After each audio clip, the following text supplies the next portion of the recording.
हाँ जी, स्वागत है एक बार फिर पीटीआई के सेकंड पेपर की तैयारी की इस नई कक्षा में। तो जैसा कि आप सभी को पता है, पिछली कक्षा में हमने शरीर के प्रकार पढ़े थे, टाइप्स ऑफ बॉडी, जो कि 4 विद्वानों के आधार पर पढ़ा था, हिप्पोक्रेट्स, शेल्डन, क्रेशमेयर और नरकीति। सभी के सेम ही है, बस नाम थोड़े अलग अलग हैं। ठीक है, आज का टॉपिक, आज के 3 टॉपिक होंगे। एक तो द्वितीयक वायु, जिसको सेकंड विंड बोलते हैं, एक है ऑक्सीजन डेप्थ यानी ऑक्सीजन ऋण जिसको हम कहते हैं, और एक है काइनेस्थेटिक सेंस। ये 3 टॉपिक अपन पढ़ने वाले हैं।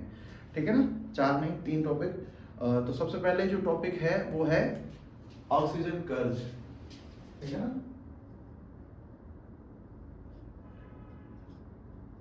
ऑक्सीजन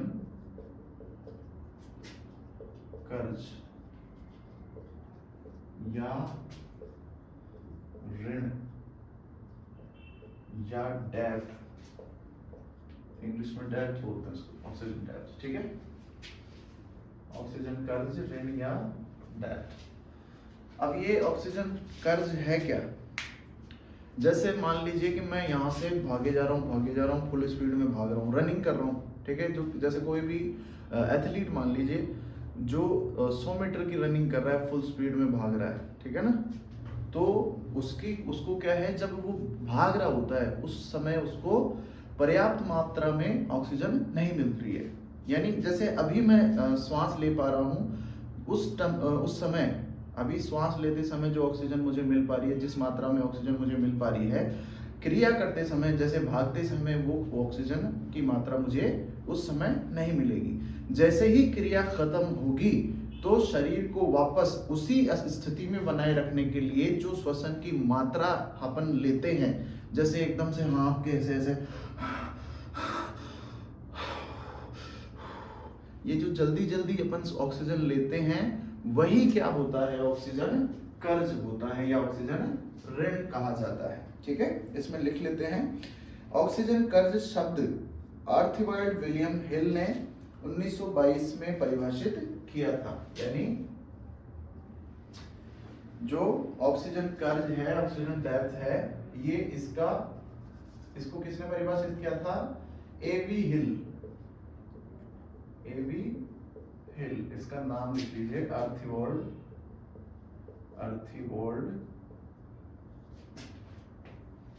क्या है? एवी विलियम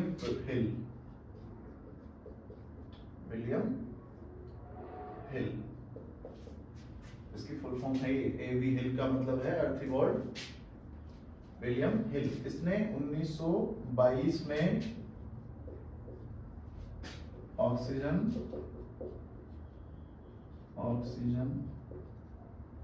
देखो, ऑक्सीजन डेप्थ शब्द को परिभाषित किया।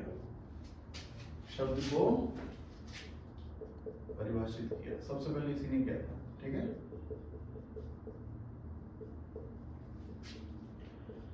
हाँ, अब ऑक्सीजन डेप्थ मैंने बता ही दिया क्या है?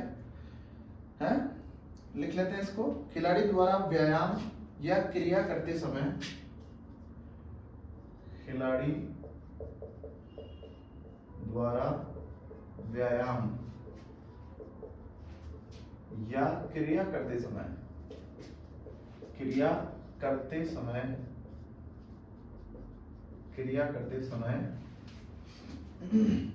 उसे ऑक्सीजन की आवश्यक मात्रा नहीं मिलती।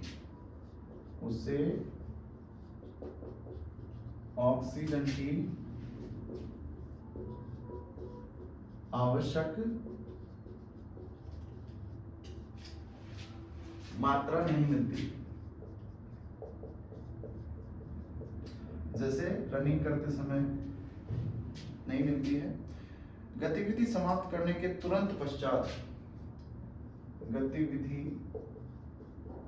या क्रिया भी कह सकते हैं, या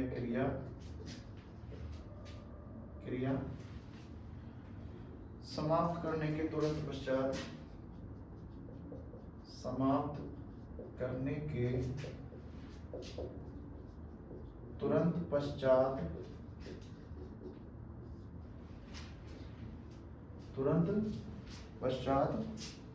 क्षतिपूर्ति के समय उपभोग, क्षतिपूर्ति के समय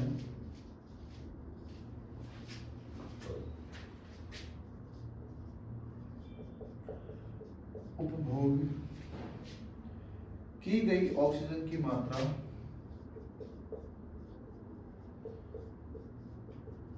ऑक्सीजन की मात्रा जो कि सामान्य अवस्था की मात्रा से अधिक होती है, जो कि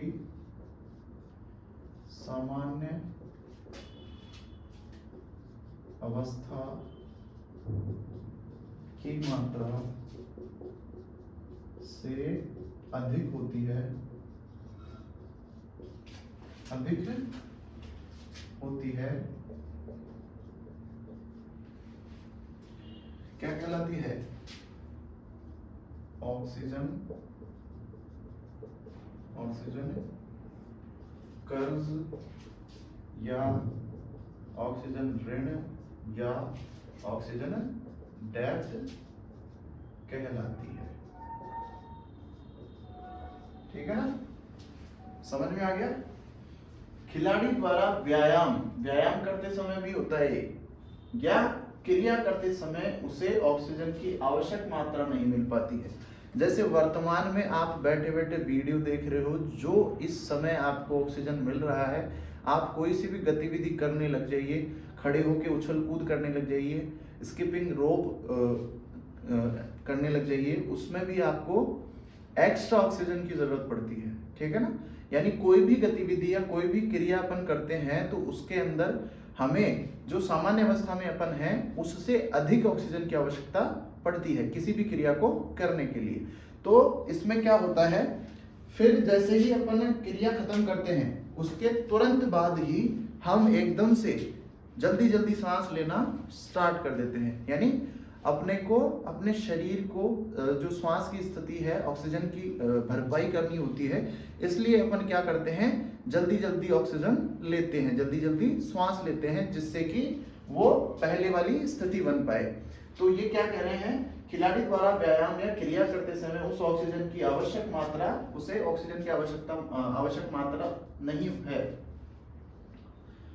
सॉरी, खिलाड़ी द्वारा व्यायाम या क्रिया करते समय उसे ऑक्सीजन की आवश्यक मात्रा नहीं मिलती है, नहीं है, नहीं मिलती है, मिलती है। ठीक है ना, नहीं मिलती है। गतिविधि या क्रिया समाप्त करने के तुरंत पश्चात, जैसे ही मान लीजिए आपने दौड़ना बंद किया या कोई भी क्रिया व्यायाम करना बंद किया, तो आपको तुरंत पश्चात क्षतिपूर्ति के समय उपभोग की गई ऑक्सीजन की मात्रा, ठीक है ना,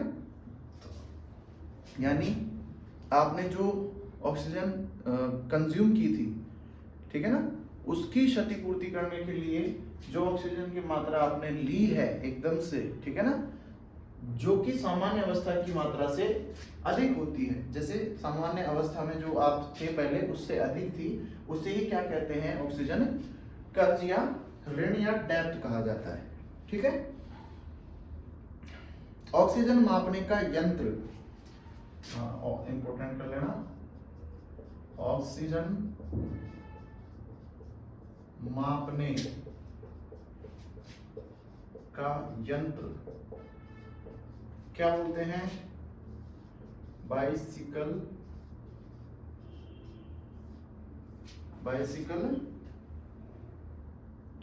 अर्गोमीटर, बाइसिकल अर्गोमीटर, इसके द्वारा क्या मापा जाता है, ऑक्सीजन। ठीक है, इसे EPOC भी कहते हैं, इसे EPOC यानी excess post oxygen conduction, excess post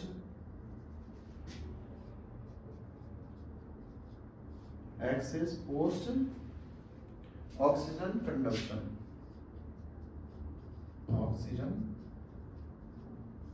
conduction भी कहते हैं। ठीक है ना। हाँ, ऑक्सीजन डेप्थ के प्रकार, ऑक्सीजन डेप्थ के प्रकार, कर्ज भी बोल सकते हैं, डेप्थ भी बोल सकते हैं, ऋण भी बोल सकते हैं। कितने प्रकार हैं? 2 प्रकार हैं। एक तो है लैक्टिक अम्ल ऑक्सीजन कर्ज, पहला है लैक्टिक एसिड अम्ल, हिंदी में ऑक्सीजन कर्ज।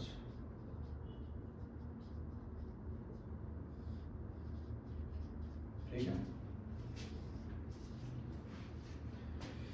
व्यायाम के दौरान लैक्टिक अम्ल बनता है। आप कोई सी भी गतिविधि करिए, आपके शरीर में आपके शरीर के अंदर लैक्टिक एसिड का जमाव होना शुरू हो जाता है। ठीक है। क्षतिपूर्ति के समय ऑक्सीजन द्वारा पायरुविक अम्ल में उसे परिवर्तित कर दिया जाता है। ठीक है ना। लिखिए इसमें, व्यायाम के दौरान लैक्टिक अम्ल बनता है। व्यायाम के दौरान, जब व्यायाम कर रहे हो उस समय के दौरान लैक्टिक एसिड बनता है, बॉडी में बनता है, शरीर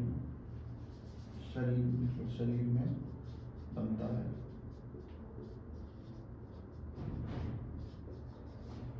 ठीक है। ये क्षतिपूर्ति के समय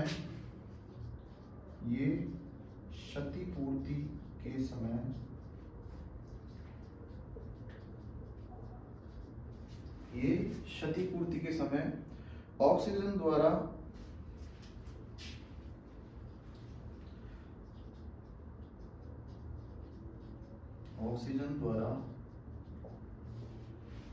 पायरुविक एसिड में परिवर्तित होता है। पायरुविक एसिड में परिवर्तित होता है। पायरुविक एसिड क्या करता है? आपको ऊर्जा प्रदान करता है, परिवर्तित करता है। ठीक है ना। नेक्स्ट है, दूसरा वाला है लैक्टिक, इसमें भी इसमें लिखो, शरीर में मांसपेशियों में जमा लैक्टिक एसिड को हटाने के लिए क्षतिपूर्ति में ऑक्सीजन की अधिक मात्रा में आवश्यकता पड़ती है। यानी आपके शरीर में जो मांसपेशियों में लैक्टिक एसिड जो जम जाता है, उसको हटाने के लिए या उसको परिवर्तित करने के लिए ऑक्सीजन की अधिक मात्रा की आवश्यकता पड़ती है। लिख लीजिए इसी में, शरीर में मांसपेशियों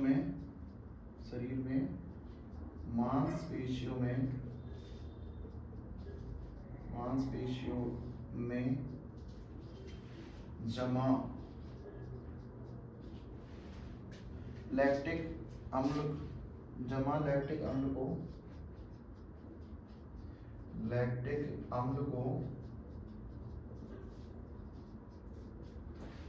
अम्ल को हटाने के लिए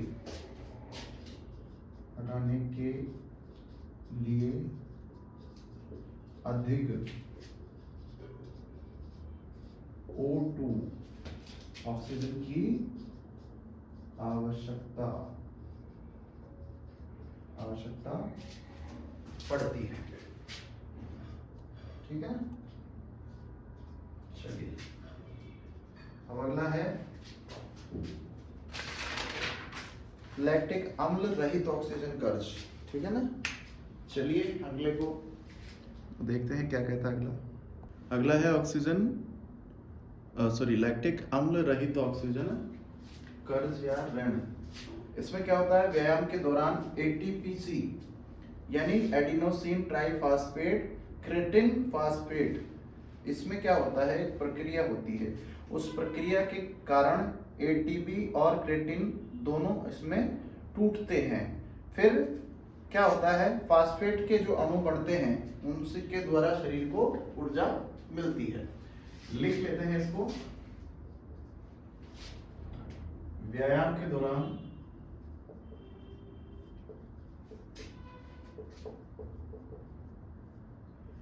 एटीपीसी एडिनोसिन ट्राइफॉस्फेट, ठीक है ना, क्रेटिन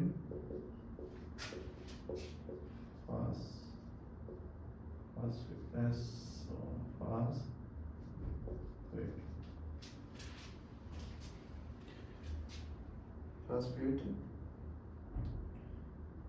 की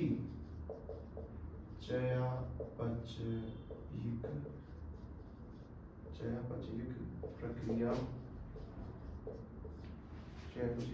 के कारण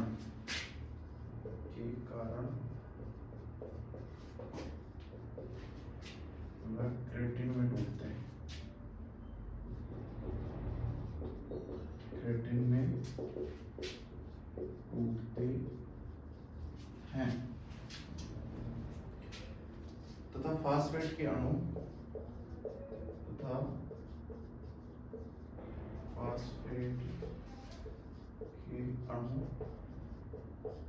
ऊर्जा प्रदान करते हैं, ठीक है। ऑक्सीजन डेप्थ की आवश्यकता क्यों आवश्यकता है? डेप्थ की आवश्यकता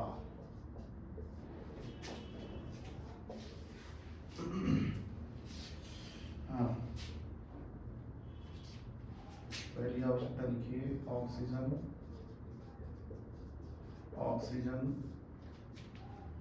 रिजर्व की पुनर्भरण हेतु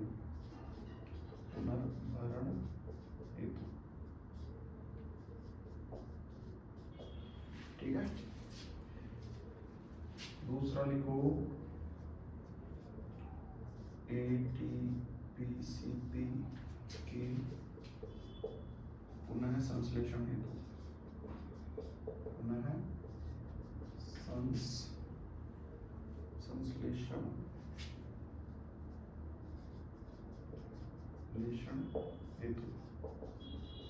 ठीक है। शरीर में जमे लैक्टिक अम्ल को पुनः संश्लेषित करने हेतु, शरीर में जमे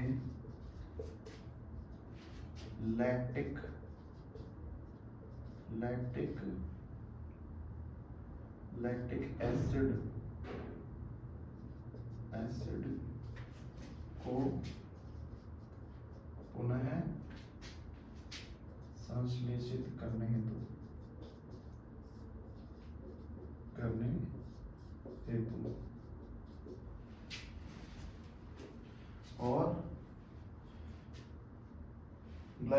ग्लाइकोजन संग्रह पुनः स्थापित करने हेतु, ग्लाइकोजन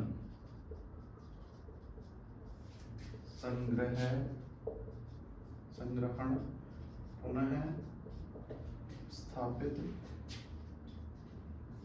करने हेतु, ठीक है। ये चार कारण हैं, चार आवश्यकताएं हैं ऑक्सीजन डेप्थ की। ऑक्सीजन रिजर्व की पुनर्भरण हेतु, एटीपीसीपी के पुनः संश्लेषण हेतु, शरीर में जमे लैक्टिक एसिड को पुनः संश्लेषित या तोड़ने के लिए, हटाने के लिए, ग्लाइकोजन, ठीक है ना, ग्लाइकोजन नहीं, ग्लाइकोजन संग्रहण पुनः स्थापित करने हेतु, ठीक है। अगला टॉपिक है सेकंड विंड यानी द्वितीयक वायु। अगला टॉपिक है सेकंड विंड, द्वितीयक वायु।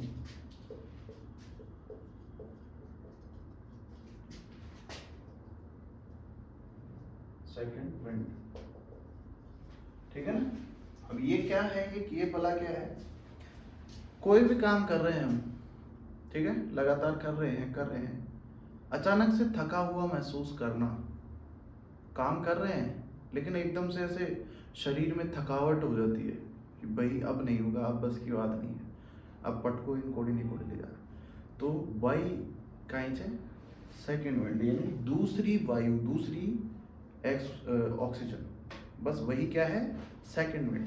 यानी कि आप कोई भी काम कर लिया जी, मैं खेत का मान है, हल चलाए जा, खैर हल तो ट्रैक्टर चलाओ छोड़ो, ननानी कर रहे जा खेत का मान है, ननानी कर रहे जा पण एकदम से यहाँ शरीर यहाँ जवाब दे जरा बैठ जा रहे यार थोड़ी देर पानी पी ले हैं खेवे चाहिए को। तो वही चीज में मायना सुनिए शरीर एकदम से जवाब दे दे कि भाई अब कौन बस की बात। तो वही क्या है सेकंड विंड है, मतलब आपका शरीर थक जाता है और एकदम से फिर वापस वही स्थिति, जैसे मैं कोई भी काम, जैसे मैं खेत में ननानी कर रहा हूँ मान लो, और एकदम से थका हुआ महसूस कर रहा हूँ, लेकिन फिर भी मैं उस काम को करते जा रहा हूँ, फिर एकदम से वापस से रिचार्ज हो जाता हूँ, यानी कि फिर वापस वैसी स्थिति जो मैंने स्टार्ट की थी, वही क्या है सेकंड विंड है, द्वितीयक वायु है। ठीक है ना, चलिए इसमें लिख लेते हैं कुछ। किसी भी क्रिया को शुरू करने के बाद कुछ समय बाद उस क्रिया को करने में असमर्थता महसूस होती है, लेकिन क्रिया को जारी रखा जाता है और धीरे धीरे व्यक्ति सामान्य अवस्था में आ जाता है, यही स्थिति सेकंड विंड है। बताया ना मैंने, भाई आप कोई सा भी कार्य कर लो, जैसे कोई सा भी काम कर रहे हैं, भागे जा रहा है, कोई रनर है 5 किलोमीटर भाग रहा है रेगुलर, लेकिन जैसे ही वो 2.5-3 किलोमीटर भागता है उसको ऐसा लगता है शरीर में कि भाई अब उससे भागा नहीं जाएगा, लेकिन फिर भी वो रनिंग चालू रखता है और फिर थोड़ी देर बाद में देखता है कि उसकी वापस शरीर वैसे ही था जैसे उसने रनिंग स्टार्ट की थी, वैसे ही, मतलब उसमें ऊर्जा है। ठीक है ना, तो वही स्थिति क्या है सेकंड विंड, दूसरी वायु, द्वितीयक वायु। ठीक है, लिख लेते हैं। किसी भी क्रिया को शुरू करने के बाद, किसी भी क्रिया को शुरू करने के बाद कुछ समय बाद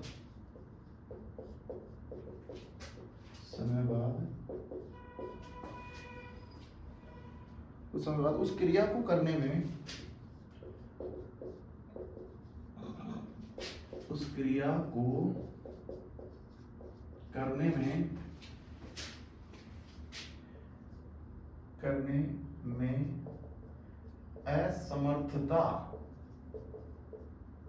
असमर्थता यानी मतलब बिल्कुल ही यहाँ थकेड़ो रेड़ो लाग बोलेगा, समझो कि भाई कौन बस की बात बस, पर फिर भी थे भी लागेड़ा जो कर रहा जो काम, फिर एकदम से रिचार्ज है वो भाई कहीं से सेकंड में। चलो लिखो, है ना, ये कमान का नाम होगा, असमर्थता महसूस होती है, महसूस होती है। ठीक है ना, महसूस होती है, फिर लेकिन क्रिया को जारी रखा जाता है, लेकिन फिर भी बात करें जरे राम, समर्थता महसूस होती है लेकिन क्रिया को जारी रखा जाता है, जारी रखा जाता है कुछ समय बाद और धीरे धीरे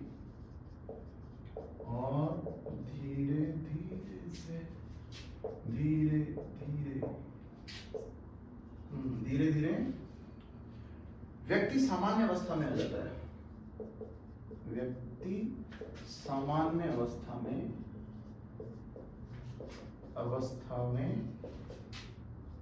आ जाता है। ठीक है, इसी को क्या कहते हैं, इससे ही द्वितीयक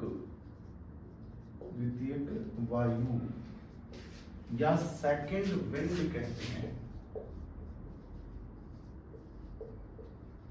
विंड कहते हैं। अंग्रेजी की राइटिंग ज्यादा बढ़िया है मेरी, है ना। हाँ, तो पता चल गया ना सेकंड विंड क्या है। किसी क्रिया को शुरू करने के बाद कुछ समय बाद उस क्रिया को करने में असमर्थता महसूस होती है, लेकिन क्रिया को जारी रखा जाता है और धीरे धीरे व्यक्ति सामान्य अवस्था में आ जाता है, इसे ही द्वितीयक वायु सेकंड विंड कहा जाता है। बिल्कुल सही है, समझ में आ गया। यानी कि जैसे मैं पढ़ा रहा हूँ आपको, ठीक है, पढ़ाए जा रहा हूँ, फिर एकदम से अरे यार क्या छोड़ो रे यार, लेकिन फिर भी मैं ज़बरदस्ती भाई चल रहा है वीडियो तो चलते चलो, फिर एकदम से वापस रिचार्ज होता हूँ और यार बढ़िया तरीके से पढ़ाओ। पहले बीच में तो ऐसे ही हो जाता है ना कि अरे छोड़ो रे, तो वही चीज़ वो छोड़ो रे है ना, वही चीज़ क्या है उसको, वही चीज़ नहीं है वो सेकंड विंड नहीं है, उसके बाद में आप जो रिचार्ज होते हो वो है सेकंड विंड, ठीक है ना। जो कार्य करने में असमर्थता महसूस होती है वो सेकंड विंड नहीं है, ध्यान रखना। उसके बाद में जैसे आप कार्य को जारी रखते हो, अगर आप बैठ गए तब तो सेकंड विंड आएगी कहाँ से, आपके रिचार्ज होगे कहाँ से, समझ में आ गई। आपको दोबारा से रिचार्ज मिल रहा है, वही क्या है सेकंड विंड, ठीक है। चलिए इसमें और लिखते हैं, द्वितीयक वायु से पूर्व खिलाड़ी बेचैनी महसूस करता है। अच्छा, द्वितीयक वायु, अरे यार सेकंड विंड ही लिखते हैं, सेकंड विंड लिख देते हैं, सेकंड विंड से पूर्व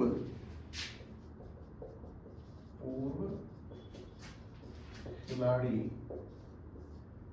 बेचैनी खिलाड़ी बेचैनी महसूस करता है, करेगा वैसा महसूस तो। सेकंड विंड का संबंध रक्त परिसंचरण तंत्र और श्वसन तंत्र से होता है।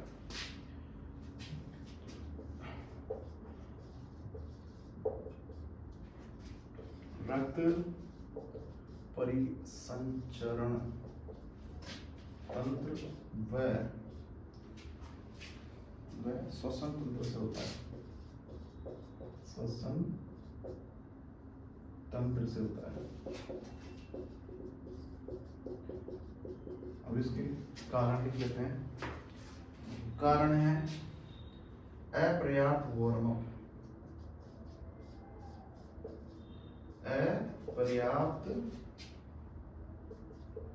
अपर्याप्त वार्म अप। आप खेलने चले गए, वार्म अप किया नहीं, आपने रनिंग स्टार्ट कर दी, वार्म अप किया नहीं, तो ये स्थिति बनेगी आपके, ठीक है। दूसरा, तनाव या चिंता, तनाव या चिंता अगर आप करते हो तो ये चीज आपके होगी। पेशियों में थकान, पेशियों में थकान होगी, आप रेस्ट नहीं करोगे तो, ठीक है ना। चलिए इनके लक्षण और लिख लेते हैं, कारण तो लिख लिए, लक्षण और लिख लेते हैं। लक्षण कैसे हैं? सिर दर्द होना, सिर में दर्द होना, सिर दर्द। दूसरा, श्वसन पेशियों में दर्द होना। तीसरा, तीव्र श्वसन की प्रक्रिया, जल्दी सांस लेना, श्वसन तीव्रता से लेना, जल्दी लेना, ठीक है। चौथा, शरीर में लैक्टिक अम्ल का जमाव, शरीर में लैक्टिक एसिड जम जाता है, एसिड का जमाव। और अंत में शरीर में वायु की कमी महसूस होना, शरीर में वायु की कमी महसूस होना, कमी महसूस होना।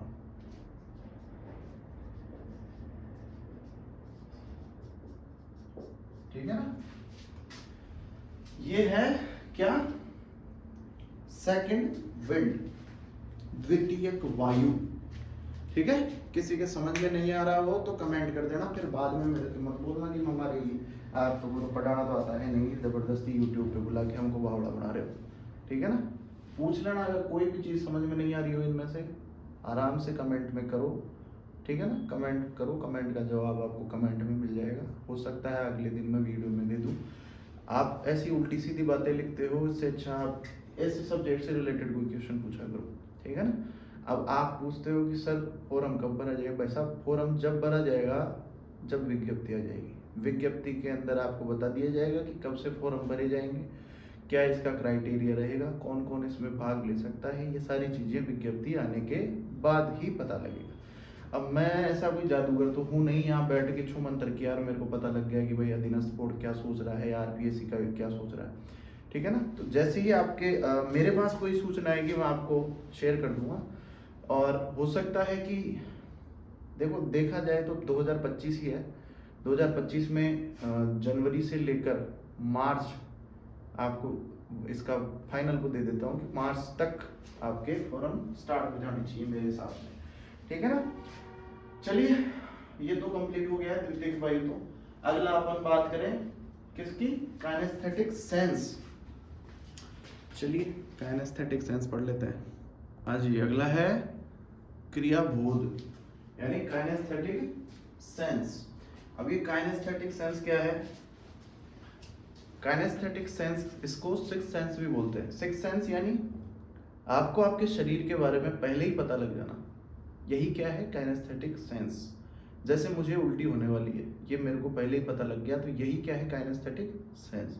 जैसे मुझे आज शरीर सही नहीं लग रहा, तो आज मैं बीमार या बुखार मेरे होने वाली है, यही क्या चीजें हैं काइनेस्थेटिक सेंस में आती है, ठीक है। इसमें लिख लेते हैं, इसे क्या बोलते हैं पहले तो ये लिख लो, इसे सिक्स सेंस भी बोलते हैं। इसे सिक्स्थ सेंस, SENCE है या SE है, CE भी कहते हैं, ठीक है ना। इसे सिक्स्थ सेंस भी कहते हैं। अब इसमें होता क्या है, वह क्षमता जिसमें मस्तिष्क का पैराइटल कॉर्टेक्स हिस्सा, मस्तिष्क का पैराइटल कॉर्टेक्स हिस्सा शरीर के अंगों को उसकी स्थिति बताता है। अब पैराइटल कॉर्टेक्स क्या है, ये अपन एनाटॉमी 7वीं यूनिट में पढ़ेंगे, ठीक है ना। लिख लो इसको, वह क्षमता जिसमें मस्तिष्क का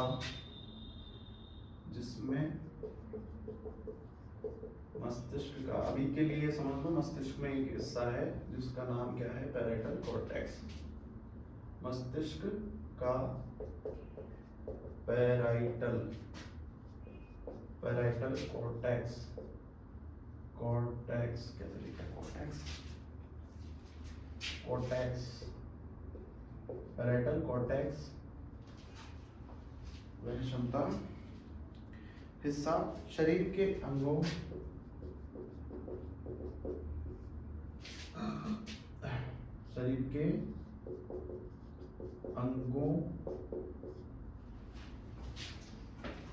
को उसकी स्थिति बताता है,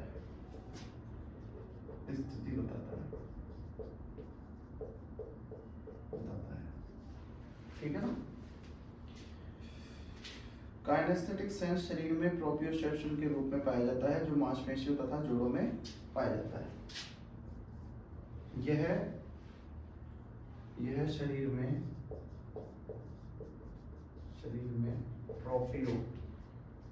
प्रोप्रियोसेप्शन के रूप में पाया जाता है, जो शरीर में मांसपेशियों व जोड़ों में पाया जाता है,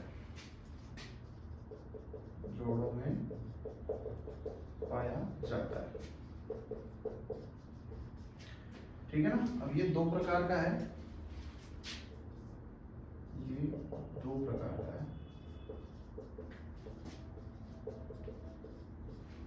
पहला है इंटरसेप्शन,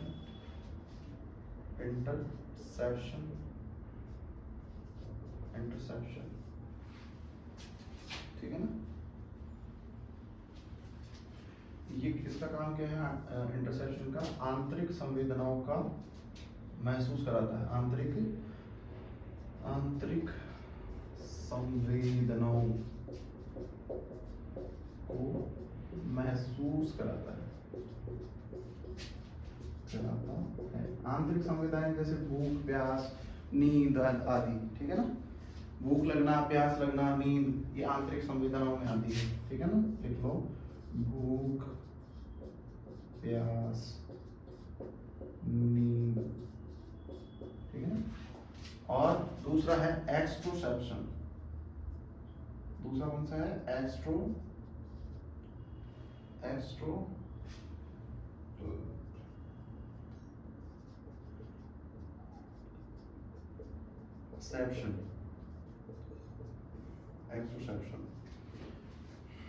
किसमें? बाहरी संवेदनाओं को, यह क्या करता है? बाहरी संवेदनाओं को महसूस कराता है, संवेदनाओं को महसूस कराता है। बाहरी संवेदनाओं को क्या कराता है? महसूस कराता है। जैसे लिख लीजिए इसमें, जैसे जलना,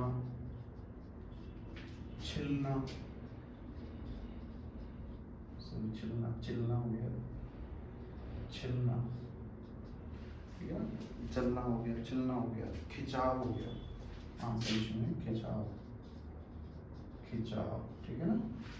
तो ये अपने 3 टॉपिक आज के जो कंप्लीट हुए हैं, क्रियाबोध, ठीक है, सेकंड विंड और ऑक्सीजन डेप्थ, ये तीनों टॉपिक अपन कंप्लीट कर चुके हैं। इनसे रिलेटेड अगर आपको कोई भी प्रश्न है तो आप अपने कमेंट बॉक्स में डाल सकते हैं। टेलीग्राम के ऊपर आपको इसका उत्तर, और हो सकता है आपको अगले वीडियो में मिल जाए, या हो सकता है आपको उसी वक्त कमेंट बॉक्स में ही आपको इसका रिप्लाई दे दिया जाएगा, ठीक है। अब अगला जो अपना टॉपिक चलने वाला है फर्स्ट यूनिट में, वो है मनोवैज्ञानिक सिद्धांत, यानी अब अपने साइकोलॉजी चलने वाली है फर्स्ट उसमें यूनिट की, जिसमें अधिगम आएगा, ठीक है, और पर्सनालिटी आएगी, व्यक्तित्व आएगा, पर्सनालिटी जिसको बोलते हैं, ठीक है ना। ये सारी चीज़ें अपन पढ़ने वाले हैं। अगला जो टॉपिक है वो भी बहुत महत्वपूर्ण टॉपिक है फर्स्ट यूनिट का। इसमें से भी बहुत से प्रश्न पूछे जाते हैं।